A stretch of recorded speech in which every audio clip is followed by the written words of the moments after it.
أعوذ بالله من الشيطان الرجيم. بسم الله الرحمن الرحيم. الحمد لله رب العالمين، والصلاة والسلام على أشرف الخلائق أجمعين، سيدنا وسيد الأولين والآخرين، حبيبنا وحبيب إله العالمين، إمام المرسلين وخاتم النبيين، أبي القاسم المصطفى محمد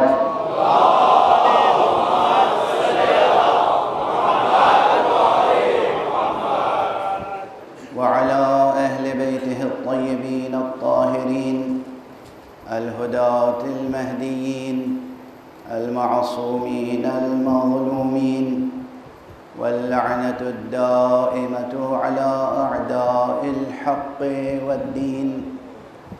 أما بعد، فقد قال الله تعالى عز اسمه في محكم كتابه ومتقن خطابه. بسم الله الرحمن الرحيم.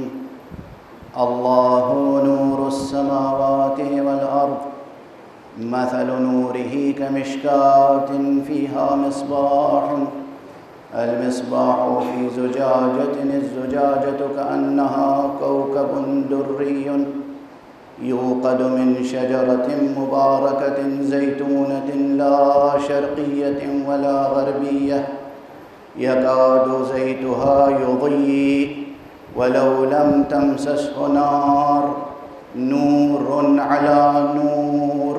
صدق الله العلي العظيم.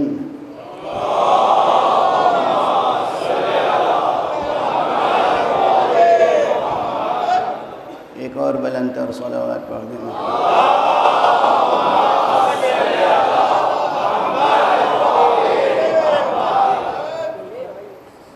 ہلال محرم نمودار ہو چکا ہے،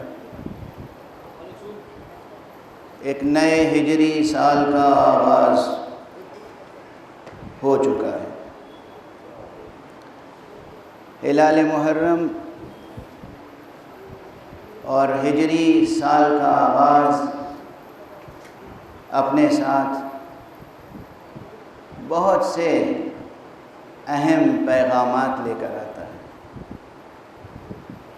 اور سب سے بڑی بات یہ ہے کہ تمام انسانوں کے لیے یہ بہت سے زندگی سے متعلق تصورات، وجود سے متعلق حقائق، دین و ایمان سے متعلق بہت سے مسائل، الہیات سے لے کر سماجیات تک نہ جانے کتنے قضیوں کی ایسی صاف اور شفاف تصویر لے کر آتا ہے کہ انسان اگر چاہے تو اپنی زندگی ایک نئے سرے سے شروع کر سکتا ہے، اور وہ بھی زندگی نئے سرے سے شروع کرنے کے معنی کیا ہے؟ زندگی اس خاکنائے دہر میں آنے کے بعد خاک و خون سے آلودہ ہوتی ہے، ورنہ زندگی کا آغاز طہارت ہے، زندگی کا آغاز نفاست ہے، زندگی کا آغاز خطا سے محفوظ ہے. تو زندگی کے از سر نو آغاز کے معنی یہ ہیں کہ انسان، جس کی طرف کل بھی میں نے اشارہ کیا تھا کہ انسان کفر سے ایمان کی طرف، باطل سے حق کی طرف، عصیان سے فرما برداری کی طرف، سرکشی و سرتابی سے اطاعت حق کی طرف اور بیعت حق کی طرف ہجرت کرتا ہے۔ اور یہ ہجرت کس روشنی میں ہوتی ہے؟ بس اس مسئلے کو بیان کرنے کے لیے آپ کے سامنے تو یہ مسئلہ بیان کرنے کی ضرورت نہیں ہے، اور یہ مقام شکر ہے آپ کے لیے بھی میرے لیے بھی، مقام شکر ہے، آپ کے لیے بیان کرنے کی ضرورت نہیں ہے۔ لیکن ہاں ابھی روئے زمین پر بہت سے ایسے ہیں جو اس حقیقت سے واقف نہیں ہیں کہ نیکیوں کے لیے حق سبحانہ و تعالیٰ کی سچی بندگی کے لیے باطل سے نکل کر حق کے دائرے میں آنے کے لیے سب سے بڑی روشنی جو ہمارے سامنے لے کر آتا ہے ہر ہجری سال، وہ روشنی وجود مبارک حضرت ابو عبداللہ الحسین علیہ السلام۔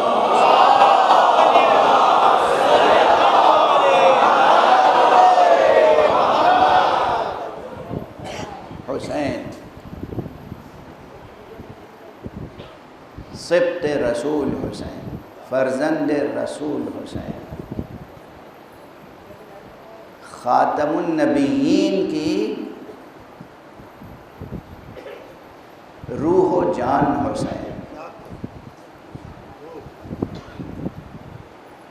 اور مقام ختم نبوت کی دلیل و برہان حسین۔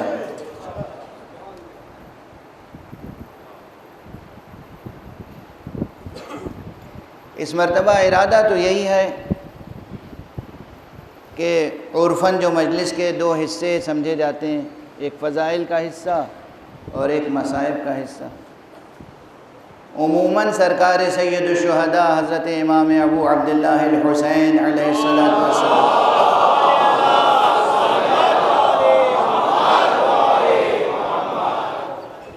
کی زندگی کے واقعات مصائب کے ضمن میں بیان ہوتے ہیں، فضائل کے ضمن میں اور بہت سے موضوعات زیر بحث لائے جاتے ہیں۔ لیکن کچھ میرے دل کی بھی آواز یہ تھی اس مرتبہ، اور کچھ اللہ سلامت رکھے منتظمین کو، کہ منتظمین نے بھی مجھ سے بطور خاص یہ کہا کہ فضائل میں بھی تو ہم اپنے مولا کے کچھ فضائل سنیں۔ تو انشاءاللہ کوشش یہ ہوگی کہ سیرت طیبہ حسینیہ ہی کا بیان ہوتا رہے، فضائل میں بھی حضرت امام حسین علیہ السلام کا تذکرہ ہو، اور مصائب میں تو ہوتا ہی ہے۔ اور اسی لیے عنوان اس عشرہ مجالس کا یہ قرار پایا کہ امام حسین انوار و اقدار، آپ کی نورانی شخصیت کے انوار اور آپ کی نورانی سیرت کے اقدار۔ ظاہر ہے جو بچے اردو سے مانوس نہیں ہیں ان کے لیے یہ تشریح شاید ضروری ہو کہ انوار نور کی جمع ہے، لائٹ نور اس کی جمع ہے انوار، اور اقدار جو ہے وہ قدر کی جمع ہے، اور قدر جس معنی میں یہاں استعمال ہو رہا ہے اس کے معنی ہے ویلیو، یعنی values, moral values, ethical values, spiritual values, روحانی قدریں، اخلاقی قدریں، دینی قدریں۔ خدا کی قسم ایک جملہ عرض کروں، جتنی آسمانی کتابیں جن جن زبانوں میں بھی نازل ہوئی ہیں،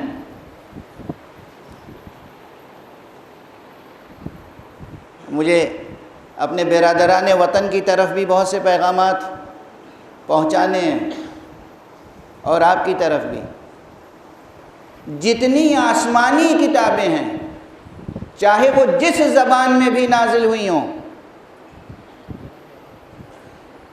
چاہے وہ سنسکرت میں ہوں، چاہے وہ سریانی میں ہوں، چاہے وہ عبرانی میں ہوں، چاہے وہ عربی میں ہوں، چاہے اور کسی زبان میں ہوں، جتنی آسمانی کتابیں نازل ہوئی ہیں ان میں جو کچھ بھی مضمون ہدایت موجود ہے، وہ سب مضمون ہدایت اگر مجسم شکل میں سامنے آتا ہے تو حسین کا پیکر سے۔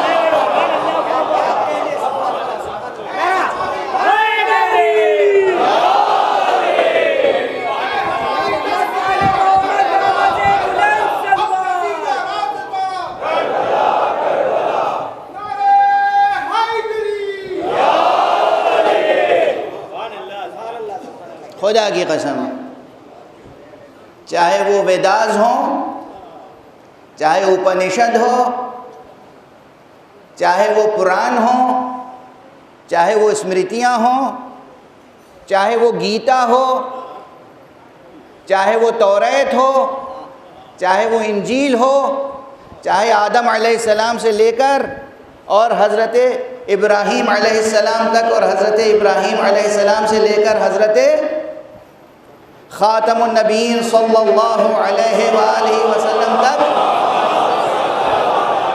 نازل ہونے والی کتابیں اور صحیفے ہوں، احادیث قدسیہ، اس سب میں جو کچھ بھی مضمون ہدایت الہیہ ہے، یہ جب مجسم پیکر کی شکل میں آتا ہے تو پیکر ابو عبداللہ الحسین جگمگانے لگتا ہے۔ میں پورے اعتماد کے ساتھ کہہ رہا ہوں، اس پیغام کو آپ پورے گلوب پر عام کرنے کی کوشش کریں۔ جو شخص جس کتاب کو بھی آسمانی کتاب سمجھتا ہو، اس میں جو تحریف شدہ حصہ ہے اس کی ضمانت نہیں لیتا میں۔ جو تحریف ہو گئی اس کی کوئی ضمانت نہیں، لیکن جو اصلی حصہ محفوظ ہے اس میں اگر اس کے معنی تلاش کرو گے تو ڈکشنریوں میں نہ ڈھونڈنا، حسین کی زندگی میں ڈھونڈنا۔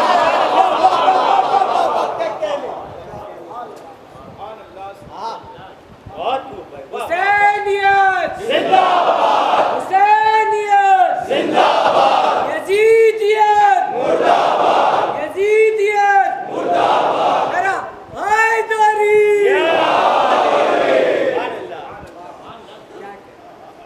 اس بات کو ذہنوں میں بٹھا لیں، کبھی کہیں بھی آپ سے ملاقات ہو کسی کی اور گفتگو ہو، گفتگو تو ہونی چاہیے، آپ کو معلوم ہے یہ گفتگو یہ انسان کا شرف ہے۔ گفتگو، سخن، حرف زدن، یہ کلام، یہ سخن، آپ سمجھتے ہیں کہ ایک اس کی تشبیہ میں نے دی ہے، مجھے نہیں معلوم کہ اور شعراء میں کسی نے یہ تشبیہ استعمال کی ہے یا نہیں۔ یہ جو آپ کا وجود ہے نا، اصلاً وجود بشری، وجود انسانی، اس کو اگر ایک شمع سے آپ تشبیہ دیں، شمع، تو زبان کی حیثیت وہی ہے جو شمع میں لو کی حیثیت ہوتی ہے۔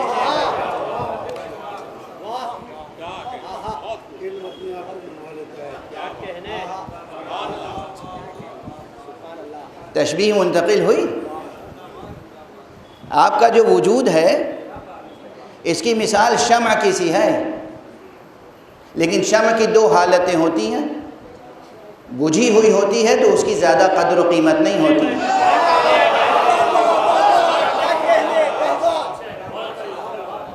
لیکن اگر شمع روشن ہوتی ہے تو ہر ایک اس کی قدر کرتا ہے،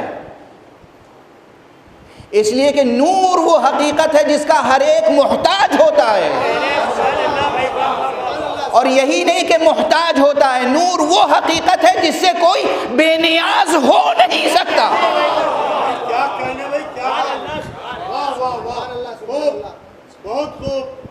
نور وہ حقیقت ہے جس سے کوئی بے نیاز نہیں ہو سکتا۔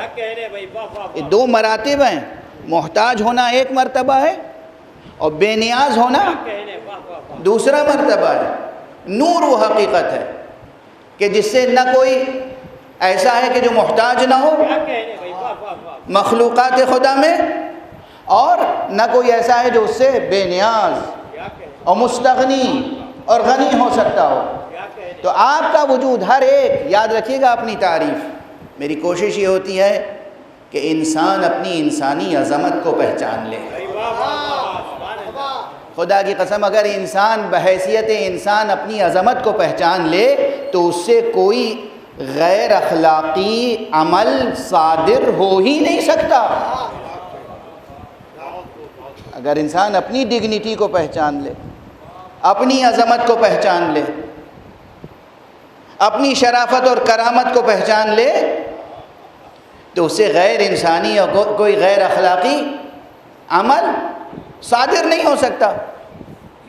تو آپ کی ایک تشبیہ یہ ہے، اور بڑی مکمل تشبیہ ہے یہ، کہ آپ کی حیثیت ایک شمع کسی ہے، اور اس شمع میں جو روشنی دینے والی شے ہے، اصل شے لو، وہ زبان ہے۔ اور اسی لیے میں نے کہیں عرض کیا ہے دو مصرے کے، ایک شمع کی لو رکھی گئی ہے جو دہن میں،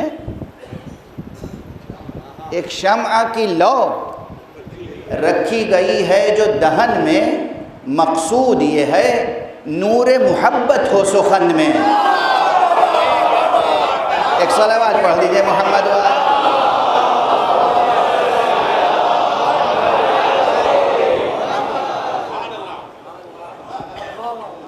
تو مقصد ہمارا اور آپ کا کیا ہے؟ محبت کا نور پھیلانا، محبت کا نور پھیلانا۔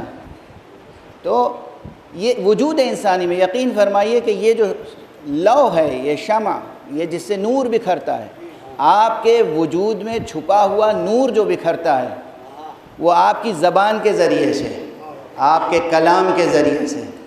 غور فرما رہے ہیں آپ کے وجود کا، آپ کے وجود کا توجہ رکھیے گا، ایک جملے میں ذہن زمین سے آسمان تک پہنچے گا۔ آپ کے وجود میں چھپا ہوا نور ظاہر ہوتا ہے آپ کے سخن سے۔ اللہ فرما رہا ہے اللہ نور السماوات والارض، اللہ آسمانوں اور زمینوں کا نور ہے۔ یہ نور کہاں نظر آئے گا؟ ارے سخن خداوندی پڑھو، قرآن نور ہی نور ہے۔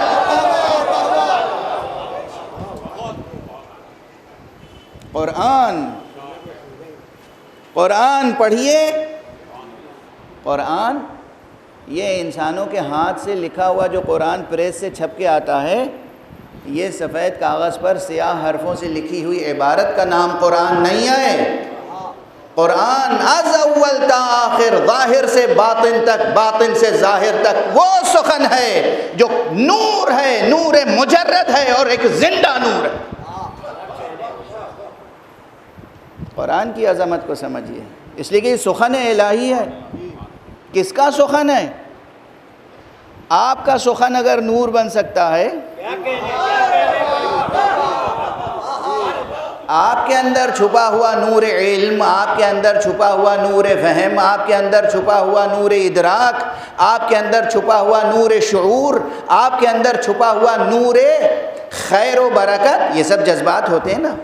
آپ کے دل میں اگر کسی کے لیے سچی، بے لوث، بے غرض کوئی محبت اور ہمدردی کا جذبہ ہے تو وہی جذبہ نور ہوتا ہے، نور۔ اور یہ ظاہر کیسے ہوتا ہے؟ دو طریقوں سے، یا لفظوں سے ظاہر کریں آپ کہ دیکھیے آپ کے لیے میرے دل میں ہمدردی ہے سچی، آپ کے لیے ہمارے دل میں احترام ہے، آپ کے لیے ہمارے دل میں خلوص ہے، یا تو آپ کہیں اور بے لوث، بے غرض، کسی مقصد کے لیے نہیں کہ ابھی کہا کہ ہم آپ سے بہت محبت کرتے ہیں اور آگے بڑھ کے اجرت مانگ لی، آگے بڑھ کے معاوضہ طلب کر لیا، یہ نہیں، واقعاً بے لوث، بے غرض محبت ہو تو یہ بے لوث اور بے غرض محبت نور ہوتی ہے۔ اور یہ دو طرح ظاہر ہوتی ہے، یا سخن سے یا عمل سے۔ کوئی کام آپ ایسا کریں کہ وہ کام خود چمک رکھتا ہو، دمک رکھتا ہو، روشنی رکھتا ہو، نور رکھتا ہو، جس کام کو دیکھ کے آدمی کہے یہ کوئی سچا دوست کر سکتا ہے، کوئی اور نہیں کر سکتا۔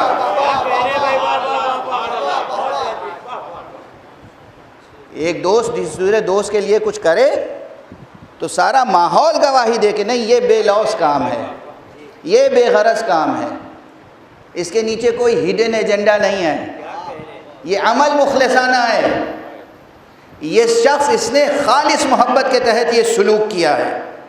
اور فرمایا آپ نے تو عمل کے ذریعے سے بھی نور ظاہر ہوتا ہے، سخن کے ذریعے سے بھی نور ظاہر ہوتا ہے۔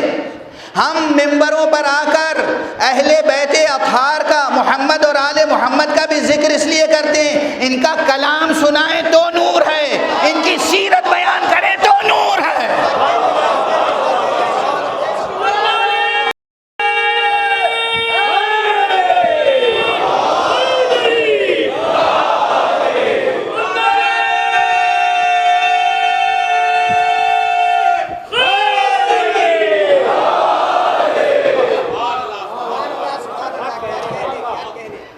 ہم کہتے ہیں قال اللہ اور کہتے ہیں کوئی آیت نقل کرتے ہیں نور ہے، ہم کہتے ہیں قال رسول اللہ، اس کے بعد جو ہم بیان کریں وہ نور ہے، ہم کہتے ہیں قال الحسین علیہ السلام، جو بیان کریں نور ہے۔ اور اگر ہم قالا کہہ کے ان کا قول نقل نہ کریں، ان کا عمل بیان کریں، وہ نور ہی نور ہے، نور ہی نور ہے۔ تو آقا حسین علیہ السلام پہ منحصر نہیں ہے بات، یوں تو اللہ کے جتنے نبی ہیں، جتنے اولو العزم پیغمبر ہیں، رسول ہیں، اور خاتم النبیین صلی اللہ علیہ وآلہ وسلم،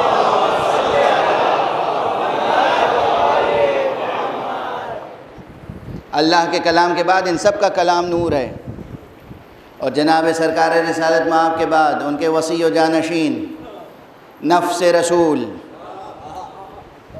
خود نفس رسول یہ ایسا لقب ہے، ایسی کنیت ہے، ایسا لقب ہے کہ اس سے بڑا کوئی لقب ہے نہیں، نفس رسول۔ اور وہ لقب کسی اور نے نہیں دیا ہے، وہ لقب اللہ نے خود عطا فرمایا ہے، نفس رسول، امیر المؤمنین۔ اور یہ امیر المؤمنین بھی کوئی چھوٹا لقب نہیں ہے۔ علی ابن ابی طالب وہ واحد شخص ہیں جن کا لقب امیر المومنین سیاسی نہیں، دینی ہے۔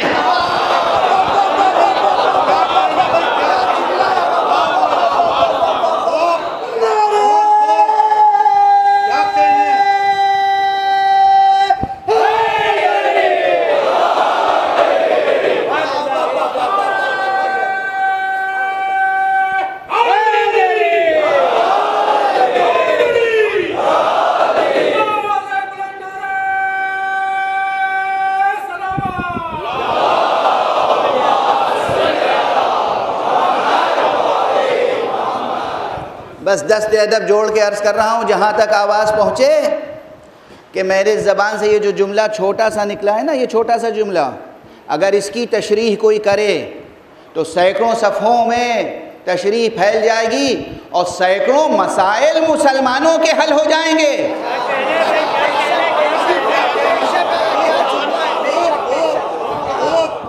اس لیے کہ بس دیکھنا یہ ہے کہ میں نے کہا علی ابن ابی طالب وہ ذات گرامی ہے جس کا لقب امیر المومنین سیاسی لقب نہیں ہے، دینی لقب ہے۔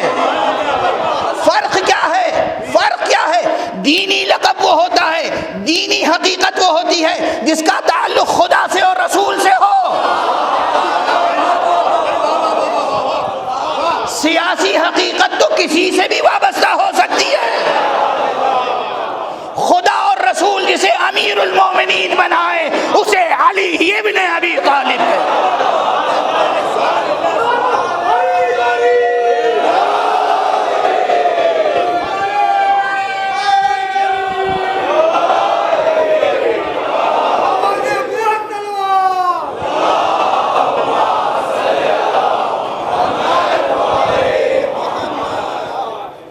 اور اس کے برعکس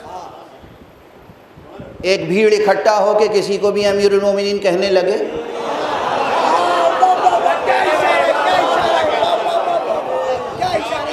تو اس امیر المومنین کی کیا حقیقت ہے؟ ایک بھیڑ اکٹھا ہو جائے اور کسی کو بھی امیر المومنین کہنے لگے تو اس کی کیا حقیقت ہے؟ ارے ماضی ہی میں تھوڑی امیر المومنین کا لقب کوائن کیا گیا لوگوں کے لیے. آج کنٹمپریری ورلڈ، اس وقت معاصر تاریخ، معاصر سیاست، معاصر دنیا آج نہ جانے کتنے تڑپ رہے ہیں امیر المومنین بننے کے لیے.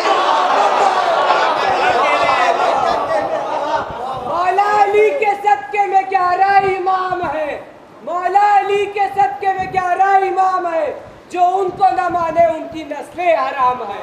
نعرہ حیدری.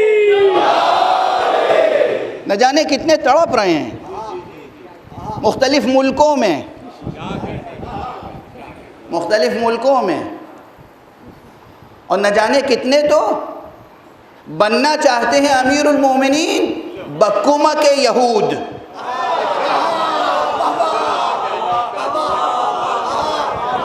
مدد کس کی؟ بننا چاہ رہے ہیں امیر المومنین، مدد کس کی؟ یہودیوں کی. بننا چاہ رہے ہیں امیر المومنین، مدد کس کی؟ اسرائیل کی.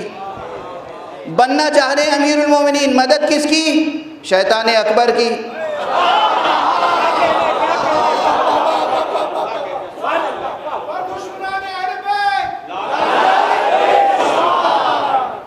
ارے ایسے ہی نہ جانے کتنی باطل حقیقتوں کی مدد سے کتنے امیر المومنین بن چکے تاریخ میں،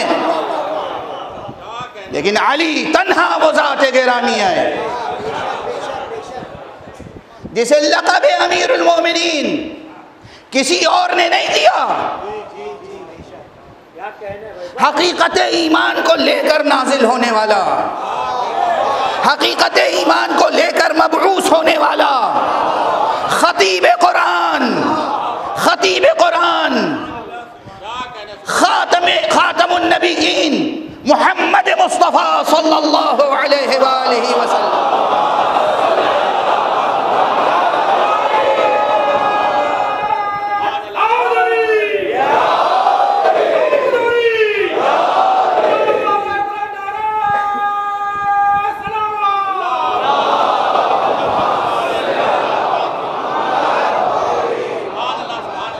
انہوں نے اپنی زندگی میں، مسئلہ یہ ہے سب سے بڑا، اللہ کا آخری رسول، امام المرسلین، خاتم النبیین، رحمت للعالمین، صاحب خلق عظیم، جس کے لیے اللہ نے فرمایا ہے کہ یہ اپنی خواہش نفس سے کچھ کہتے ہی نہیں جب تک کہ وحی نہ نازل ہو جائے. قرآن مجید وہ پیغمبر اگر مجمع کو اکٹھا کرے اور اپنی موجودگی میں سب کو حکم دے جاؤ اور ایک ایک جا کر علی ابن ابی طالب کو سلام کرو یہ کہہ کر السلام علیک یا امیر المومنین،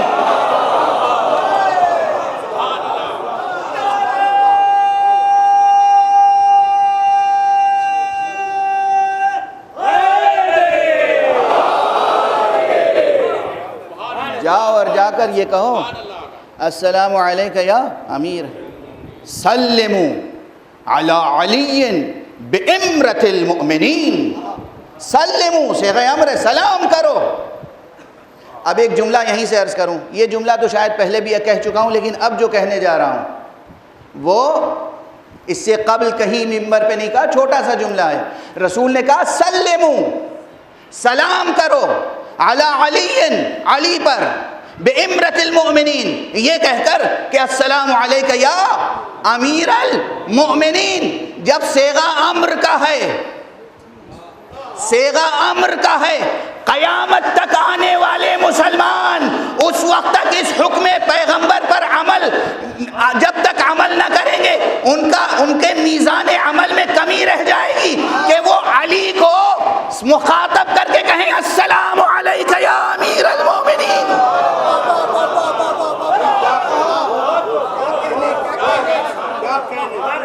یعنی صرف یہی نہیں کہ جو مجمع وہاں تھا، جو غدیر میں مجمع تھا اس میں تو جس کا دل چاہتا تھا اس نے بھی، جس کا دل نہیں چاہتا تھا اس نے بھی السلام علیکہ یا امیر المومنین کہا اور بیعت کی. لیکن اب یہ نہیں کہ بس وہ اس دن کے لیے حکم تھا. کیا پیغمبر نے کہا بس آج کے لیے یہ حکم ہے، اس کے بعد نہیں؟ قیامت تک جس شخص کو بھی یہ حدیث سنے، جو شخص بھی یہ حدیث سنے، جو شخص بھی یہ حدیث پڑھے، اس پر لازم ہے پڑھتے ہی کہے لبیک یا رسول اللہ، اور کہے السلام علیک یا امیر المومنین.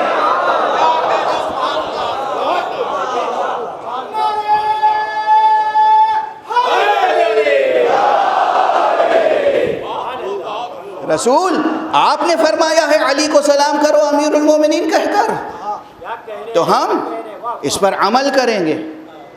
اب سمجھ میں آیا؟ یہ ایک دلیل ہے من جملہ سینکڑوں دلیلوں میں سے ایک دلیل یہ ہے کہ ہمارے مذہب میں بطور خاص زیارتوں کا جواز کہاں سے آیا.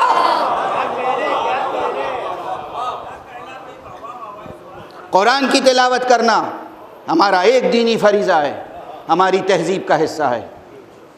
دعائیں پڑھنا ہماری تہذیب کا حصہ ہے. اور خدا کی قسم اہل ماننے والوں کے پاس جو دعاؤں کا ذخیرہ ہے نورانی، اس سے بہتر اور برتر اور جامع تر کسی اور کے پاس ذخیرہ نہیں ہے. صحیفہ علویہ موجود ہے، صحیفہ سجادیہ موجود ہے، صحیفہ حسینیہ موجود ہے، صحیفہ فاطمیہ موجود ہے. اب تو صحیفوں کے پورے سلسلے سامنے آ چکے ہیں.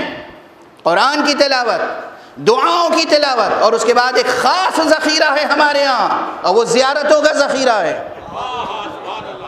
پیغمبر کے مزار مقدس پر جاؤ. مزار مقدس، مزار کہا ہے میں نے، قبر نہیں کہا لفظ کلمہ.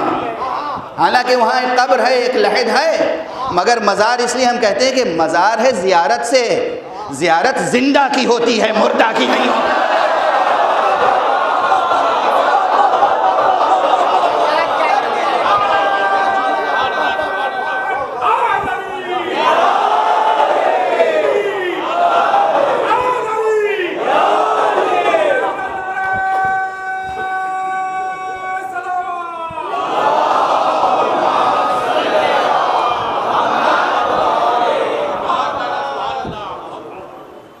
قرآن مجید کی تلاوت کیا ہے؟ ہماری تہذیب و ثقافت کا ایک حصہ ہے. جوانوں یاد رکھنا، اصول دین پر یقین لانے کے بعد اور فروع دین پر، فرائض پر، واجبات پر عمل کرنے کے ساتھ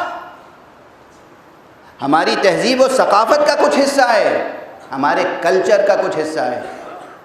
یہ خالص اسلامی، الہی، توحیدی، محمدی، علوی، حسینی تہذیب کیا ہے؟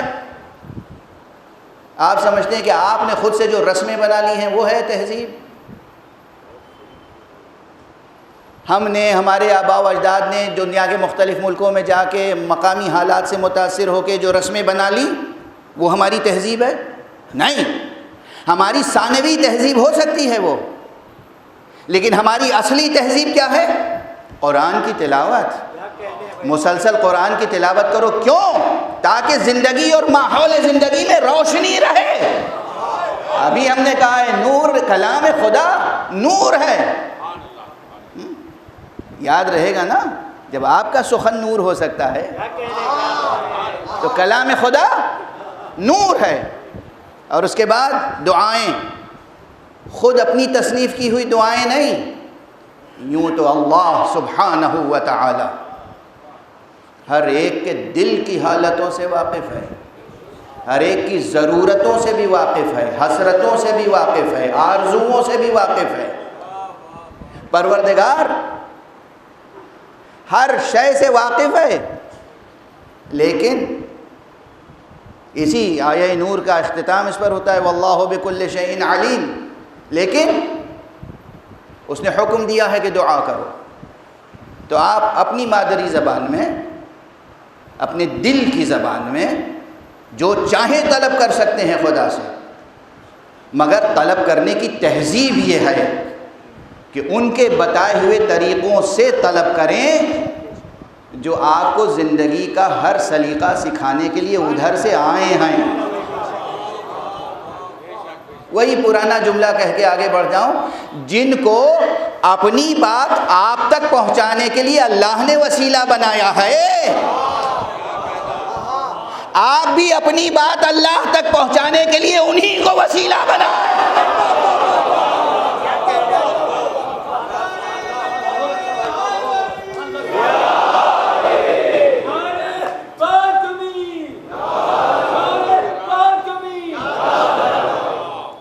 سادہ سا مسئلہ ہے، اس میں کوئی بہت پیچیدہ منطق تو نہیں ہے، نہ پیچیدگی ہے نہ مغالطہ، اس میں کوئی مغالطہ نہیں ہے۔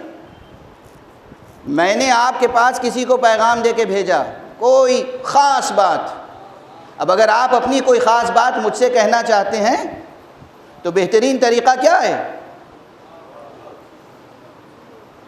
آپ کسی کا انتخاب تھوڑی کر سکتے ہیں، کسی کو بھی آپ پکڑ کے لے آئے اور کہیں میری بات وہاں تک پہنچا دو، وہ جب مجھ تک آئے گا تو میں تو آپ کو جانتا ہی نہیں ہوں۔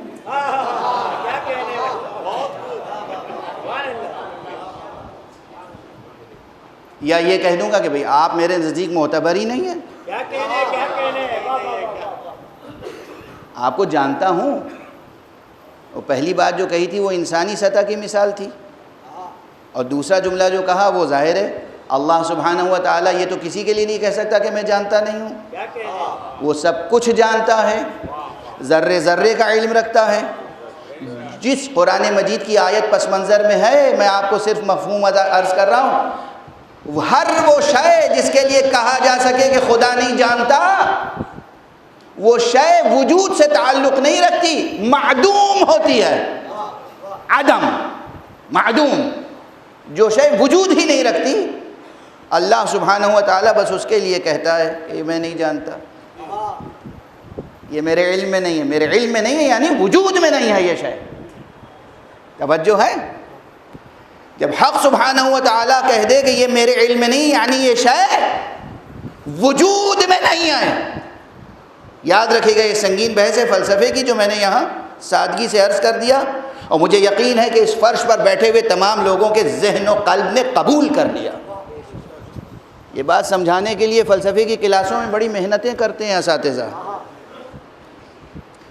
اللہ سبحانہ و تعالیٰ ہر ایک سے واقف ہے، ہر شے سے واقف ہے، تو وہ یہ تو نہیں فرمائے گا کہ میں نہیں جانتا آپ کو، مگر وہ یہ کہے گا میں یہ تو جانتا ہوں کہ میاں تم جھوٹ بھی بہت بولتے ہو، خیانت بھی بہت کرتے ہو، تمہارا کوئی اعتبار نہیں ہے، تو تمہاری بات ہم کیسے تسلیم کر لیں؟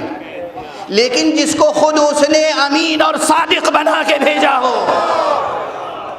جب وہ کسی کے لیے دست دعا بلند کر دے، پھر یہ ممکن نہیں ہے کہ پروردگار اس دعا کو قبول نہ فرمائے۔ صلوات پڑھتے محمد والے۔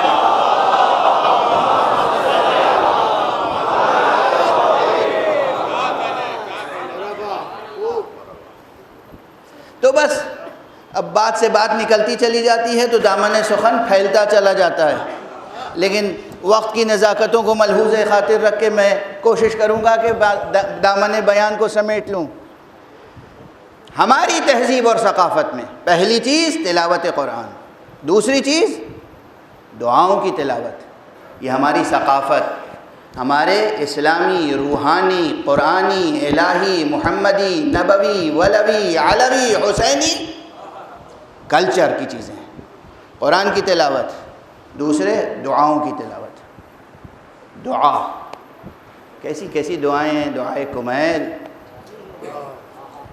دعائے صباح، دعائے جوشن کبیر، دعائے جوشن صغیر، دعائے مجیر، دعائے مشلول، مختصر دعائیں، طویل دعائیں، جس کے پاس جتنا وقت ہو اس وقت کے مناسبت سے معصومین نے سب کچھ سکھایا۔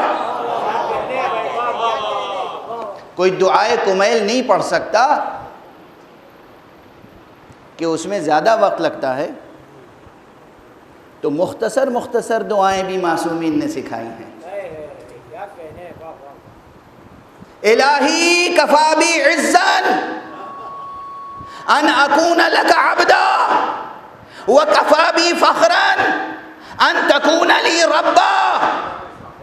یہ مختصر جملے امیر المومنین نے سکھائے، اس کی تفصیل بیان کیجئے تو دعائے کمیل وجود میں آ جائے گی، دعائے کمیل کو خلاصہ کر لیجئے تو یہ فقرے وجود میں آ جائیں گے۔ یہ وہ ہستیاں ہیں جو کبھی کسی موقع پر رحمت خدا سے کسی بندہ خدا کو مایوس ہونے نہیں دیتی، مایوس ہونے نہیں دیتی۔ مایوس وہی ہو سکتا ہے جس کا رشتہ آل محمد سے نہ ہو۔ یہ چھوٹا سا جملہ یاد رہے گا، اللہ سے مایوس وہی ہو سکتا ہے جس کا رشتہ محمد و آل محمد سے نہ ہو۔ صلوات پڑھ دے محمد و آل محمد۔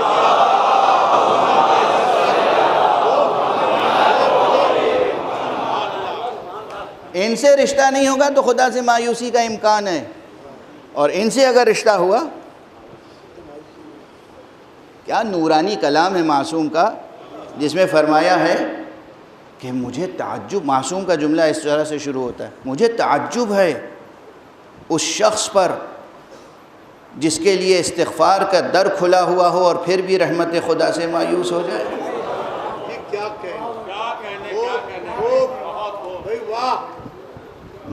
چھوٹا سا جملہ معصوم کا، کتنی روشنی ہے اس میں، کتنی روشنی ہے، کتنی روشنی ہے۔ تہ در تہ اندھیرا ہو تو اس اندھیرے کو بھی چاک کر کے یہ رحمت خدا سے امید کی کرن جگمگانے لگتی ہے۔ معصوم کہتے ہیں مجھے تعجب ہوتا ہے اللہ کے اس بندے پر جس کے لیے استغفار کا دروازہ کھلا ہو اور وہ مایوس ہو جائے۔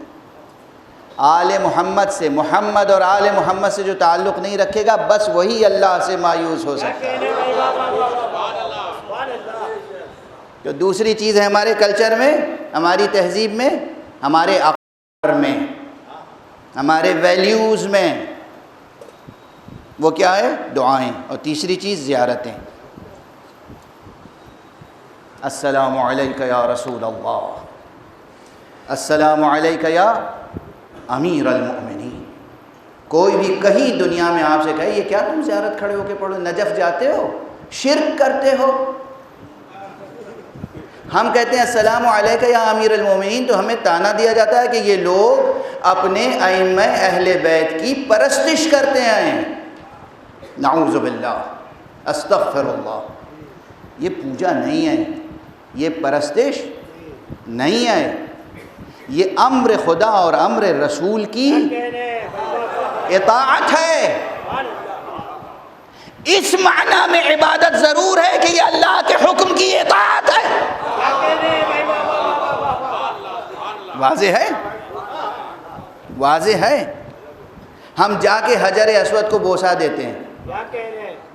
اب یہ مثال تو ایسی ہے، یہ مثال تو ایسی ہے کہ پوری دنیا میں کسی بھی ناصبیت زدہ مسلمان سے پوچھ لیجئے یا کسی سیدھے سچے سادے مسلمان سے پوچھ لیجئے، کہیے کہ تم اللہ کی پرستش کرتے ہو یا حجر اسود کی، آستینیں الٹ لے گا،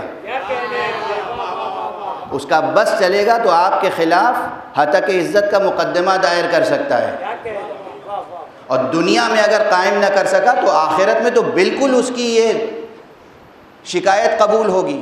آپ کسی مسلمان کو، کسی بھی مومن کو، کسی بھی کلمہ گو کو، آپ کو کیا حق ہوتا ہے کہ اس کی نیت میں شک شبہ کریں اور اسے مشرک یا کافر قرار دیں؟ وہاں شکایت درج ہو جائے گی، مقدمہ چلے گا کہ میں مومن ہوں، مسلم ہوں، اور اس شخص نے مجھے مشرک کہا۔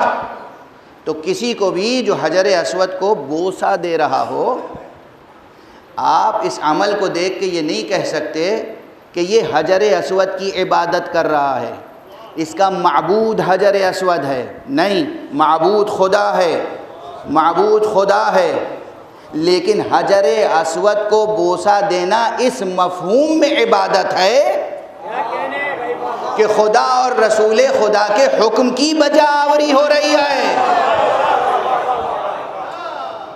اس لیے یہ عمل عبادت کا جز ہو گیا۔ معبود خدا ہے، مگر حجر اسود کو بوسہ دینا یہ عبادت، نظام عبادت الہی کا حصہ ہو گیا، اس لیے کہ حکم خدا سے کیا جا رہا ہے، سیرت پیغمبر کی روشنی میں کیا جا رہا ہے۔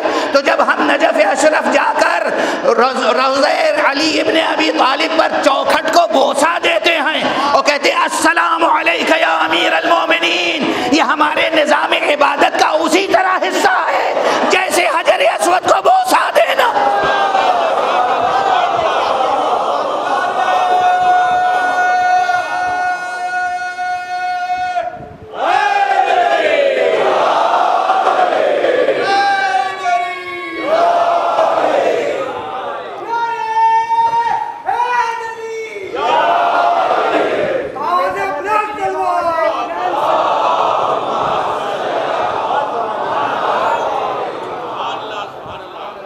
بس بات سے بات نکلتی چلی جا رہی ہے، جملے سے جملہ نکلتا چلا جا رہا ہے۔ جو کچھ عرض کرنا تھا آج اس سلسلہ بیان کا آغاز بھی نہ کر سکا میں، بس ایک سلسلہ تھا گفتگو کا، آگے بڑھتا چلا گیا۔ لیکن بہرحال میں سمجھتا ہوں جو کچھ بھی عرض کیا ہے اس میں ہر جملے میں کوئی نہ کوئی ایک ایسی حقیقت ضرور ہے جو آپ کے اذہان عالیہ کے لیے، آپ کے قلوب طاہرہ کے لیے، آپ کے نفوس طیبہ کے لیے، آپ کے پاکیزہ ذہنوں اور پاکیزہ روحوں کے لیے اس میں یقیناً کچھ مطالب ایسے ضرور ہیں کہ جس کے نتیجے میں آپ نے درود سے اور نعرہ حیدری سے سرفراز فرمایا ہے اس مجلس کو۔ کبھی کسی تاریک مضمون کو سن کے کسی زبان سے نعرہ حیدری بلند ہو سکتا ہے؟ کیا نورانیت ہے اس نعرے میں؟ کسی کمزور یا تاریک بات کو پیش نظر رکھ کے کوئی درود بھیج سکتا ہے؟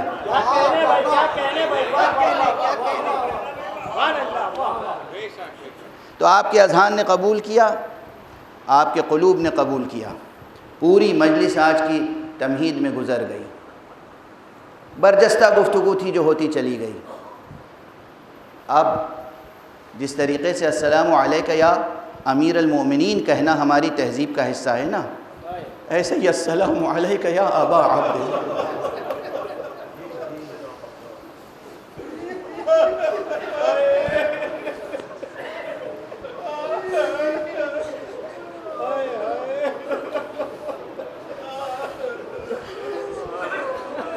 دنیا میں جہاں بھی کوئی سچا اہل توحید ہے، دنیا میں جہاں بھی کوئی سچا رسول کا وفادار ہے،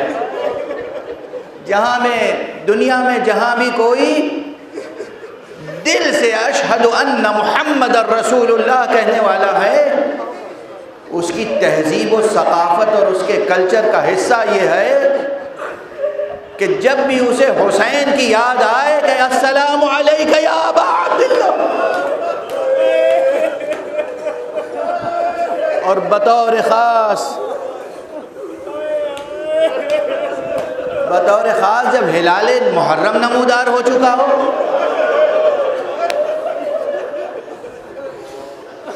جب محرم کا چاند دیکھیں تو اپنے لیے کچھ طلب نہ کیجیے گا، ایک مکمل دعا ہے، دنیا سے آخرت تک ہر شے کی طلب پر بھاری ہے یہ دعا۔ ادھر ہلال محرم پہ نظر پڑے فوراً کہیے السلام علیک یا ابا عبداللہ، لبیک یا حسین۔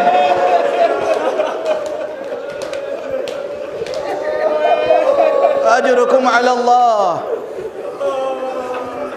دیکھیے یہ ہے قربانی حسین کی تاثیر۔ میں نے ابھی کوئی مصائب بیان نہیں کیے ہیں آپ کے ساتھ،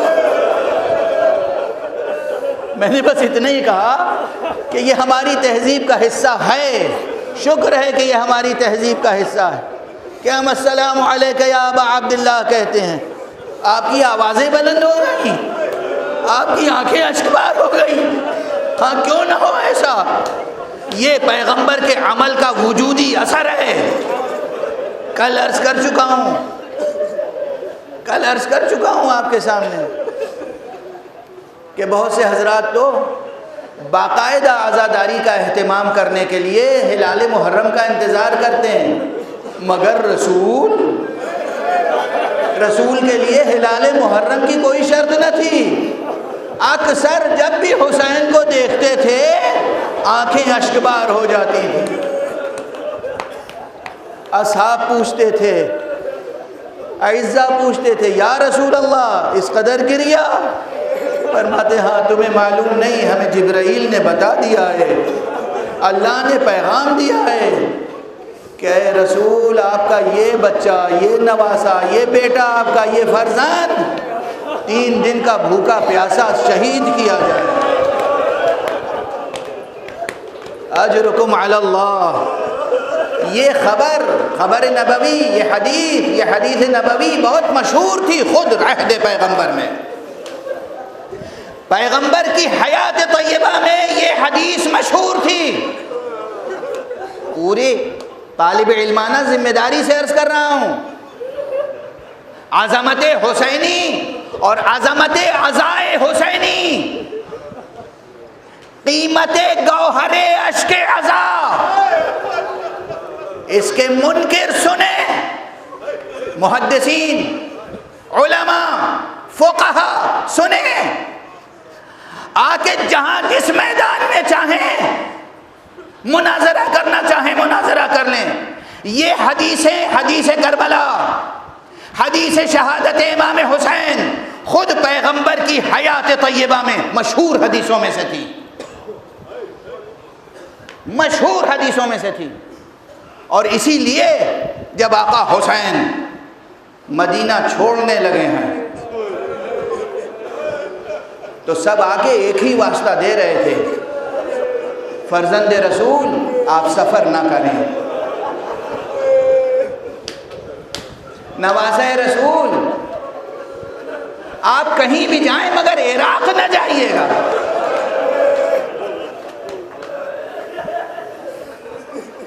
حضرت عبداللہ ابن عباس آئے، فرزند رسول ابو عبداللہ عراق نہ جائیے۔ امام نے پلٹ کے کیا کہا؟ کہا ابن عباس جو حدیث تمہیں معلوم ہے کیا مجھے نہیں معلوم؟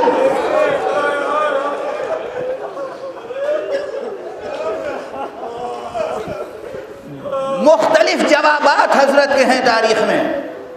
نادان یہ سمجھیں گے کہ ان جوابات میں تضاد ہے، تضاد کوئی نہیں ہے۔ جو جس سطح تھا اس سے اس سطح ذہنی کے ساتھ گفتگو کی، جس کا جو مبلغ علم تھا، جس کی جو حیثیت تھی، جس کی جو استعداد تھی، جس کی جتنی سوجھ بوجھ تھی، اس کو ویسا جواب عنایت فرمایا۔ آقا امام حسین علیہ السلام نے مختلف افراد کو مختلف جواب دیے، بعض حضرات اسی بحث میں الجھ جاتے ہیں۔ تو بس یہ عرض کر رہا ہوں، 2 مثالیں اور اسی پر مجلس تمام ہو رہی ہے۔ ایک ابن عباس ہیں، ابن عباس کی جو سطح ذہنی سرکار کو معلوم تھی اس کے اعتبار سے جواب دیا، ابن عباس جو حدیث تمہیں معلوم ہے کیا مجھے نہیں معلوم، اسی انداز سے۔ لیکن جب جناب بی بی ام سلمہ کے پاس پہنچے اور جناب بی بی ام سلمہ نے کہا یا بنی میرے بیٹے، یہ شرف جناب ام سلمہ کو تھا رسول اللہ کی بیویوں میں، اور کہ وہ حسین کو بیٹا کہہ کے پکارتی تھی، اور یہ شرف انہیں تھا جنہیں امام حسین یا امہ کہہ کے پکارتے تھے، مادر گرامی، مادر گرامی۔ جناب ام سلمہ نے کہا کہ بیٹا یا بنی کہیں بھی جانا، عراق نہ جانا، میں نے تمہارے نانا سے سنا ہے کہ عراق کی سرزمین پر کوئی مقام ہے کربلا،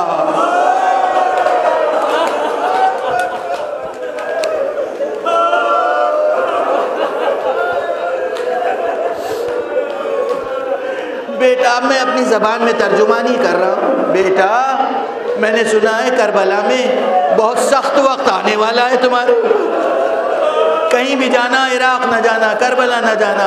امام نے ایک مرتبہ فرمایا مادر گرامی کیا آپ چاہتی ہیں کہ میں آپ کو وہ نشیب دکھا دوں